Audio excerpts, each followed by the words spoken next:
سورة البقرہ آیت نمبر 247۔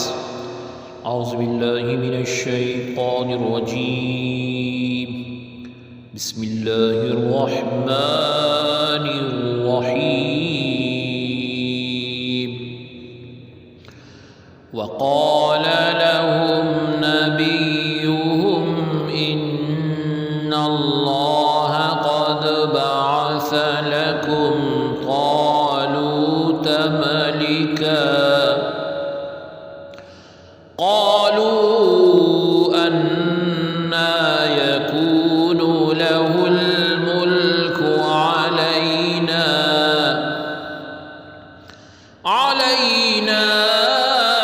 ونحن أحق بالملك منه ولم يؤت سعة من المال، قال إن الله اصطفاه عليكم وزاده بسطة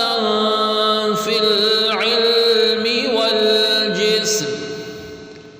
والله يؤتي ملكه من يشاء والله واسع عليم۔ لفظی ترجمہ ہے وا اور قالا کا حالہ کے لیے، ہم ان نبی نے ہم ان کے انا بے شک اللہ رب العزت نے قد تحقیق بعثا بھیجا ہے لا واسطے کم تمہارے طالوت ملکن بادشاہ۔ قالو کہا انہوں نے انا کیسے یکونو ہوگی لا واسطے ہو اس کی الملک بادشاہی علیہ اوپر نہ ہمارے وا اور نحنو ہم حق زیادہ حقدار بھی ساتھ الملکی بادشاہی من سے ہو اس وا اور لم نہیں یؤتا عطا کیا گیا ساعتن وسعت من سے المالی مال، قالا اس نے کہا انا بے شک اللہ رب العزت نے اصطفیٰ چن لیا ہو اس کو علیہ پر کم تم وا اور زیادہ کی ہو اس کی علیہ پر کم تم وا اور زیادہ کی ہو اس کی بستتن کشادگی فی میں العلمی علم وا اور الجسمی جسم وا اور اللہ رب العزت یؤتی عطا کرتا ہے ملکا ملک ہو اپنا من جسے یشاء چاہتا ہے، وا اور اللہ رب العزت واسع وسعت والا علیم علم والا۔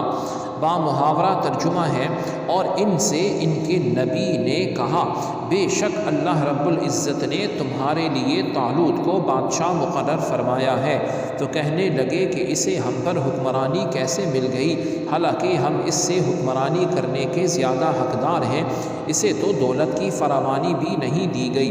نبی نے فرمایا بے شک اللہ رب العزت نے اسے تم پر منتخب کر لیا ہے اور اسے علم اور جسم میں زیادہ کشادگی عطا فرما دی ہے، اور اللہ رب العزت اپنی سلطنت کی امانت جسے چاہتا ہے عطا فرما دیتا ہے، اور اللہ رب العزت بڑی وسعت والا خوب جاننے والا ہے۔ آیت کی تفسیر میں فرمایا گیا وقال لهم نبیہم، اور ان سے ان کے نبی نے فرمایا۔ یہاں حضرت شموئیل علیہ السلام کے واقعے کا اگلا حصہ بیان فرمایا جا رہا ہے۔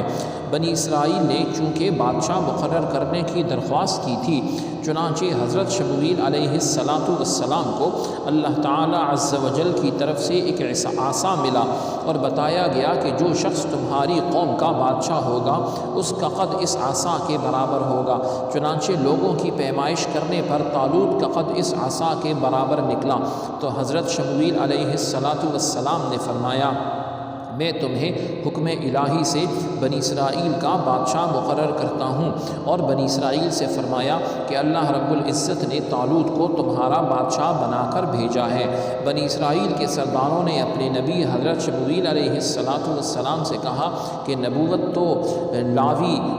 بن یعقوب علیہ السلام کی اولاد میں چلی آ رہی ہے، یعنی جو ہے یعقوب علیہ السلام کی اولاد سے آ رہی ہے نبوت، یہ کیسے بن گئے؟ اور سلطنت یہود بن یعقوب کی اولاد میں، جبکہ طالوت ان دونوں خاندانوں میں سے نہیں ہے، نہ یعقوب علیہ السلام کی اور نہ ہی دوسرے انبیاء کے اولاد میں سے۔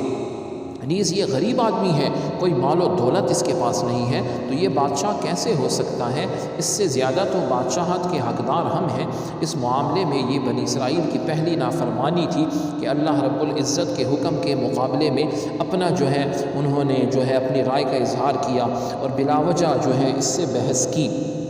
انہیں بتایا گیا کہ سلطنت میں کوئی وراثت نہیں کہ کسی نسل اور خاندان کے ساتھ خاص ہو، اس کا دار و مدار صرف فضل الہی پر ہے۔ طالوت کو تم پر اللہ رب العزت نے بادشاہ مقرر کیا ہے، نیز وہ علم اور قوت میں تم سے بڑھ کر ہے، اور چونکہ علم اور قوت سلطنت کے لیے بڑے معاون ہوتے ہیں، اور طالوت اس زمانے میں تمام بنی اسرائیل سے زیادہ علم رکھتا تھا اور سب سے جسیم اور توانا اور صحت مند اور طاقتور تھا،